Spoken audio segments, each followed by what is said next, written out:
જય શ્રી કૃષ્ણ, જય ગૌ માતા. આપણે આવી ગયા છીએ સુરતમાં. સુરતમાં આપણને ગૌ પ્રેમી ભાઈ મળી ગયા છે કે જેને ગૌ પ્રેમ કેટલો છે એ આ મૂર્તિમાં જ તમને બતાવ્યા છે કે જે લોકો સિટીમાં આપણે ગાય નથી રાખી શકતા એ પણ પોતાના ઘરે આવી રીતના ગાય રાખીએ કે સાક્ષાત આપણે ગીર ગાય, કાંકરેજ ગાય ને લીલડી ગાય જેવી કયો એવી ગાય બનાવી આપે છે. ખાલી અવળી સાઈઝ થી લઈ અને કણીરામ બાપુની ગાય જે શીતલ ગાય હતી અને રિયલમાં કેવી હતી એવી જ ગાય 6 ફૂટ ઊંચાઈ ને 9 ફૂટ લંબાઈની પોતે આ ભાઈએ જ બનાવી છે. હમણાં પણ એની રેલી નીકળવાની છે 19મી ફેબ્રુઆરીએ અને કેટલી મસ્ત ગાય બનાવે છે. એ તો એનો આજે આર્ટિસ્ટ છે જોતા જ એમ કહેવો કે આવી ગાય ક્યાં બનતી છે, ક્યાં મળતી છે.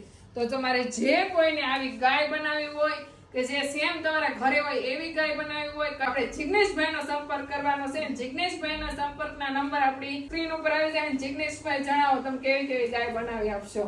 આપણે મતલબમાં આ સાઈઝથી લઈને તે મતલબમાં લાઈવ સાઈઝ જે કહ્યું 9x6 ફૂટ સુધીની બનાવી આપીએ છીએ. મતલબમાં બધી કોઈ ગીર છે, કાંકરે છે, પછી તમે કોઈ પણ ફોટો આપો પોતાની ગાય હોય એમનું પણ બની જાય તમે જે સાઈઝમાં આપો મતલબ. અને કોબડી જે ગાયો બનીને જવાની છે એ પણ જિગ્નેશભાઈ બનાવવાના છે. કણીરામ બાપુની જે એની અતિ પ્રિય ગાય હતી શીતલ નામની એ પણ ગાય ભાઈ જિગ્નેશભાઈ બનાવી છે. તો ખાસ સંપર્ક કરવાનું ભૂલતા નહીં અને કમેન્ટ તો ખાસ કરજો બધા.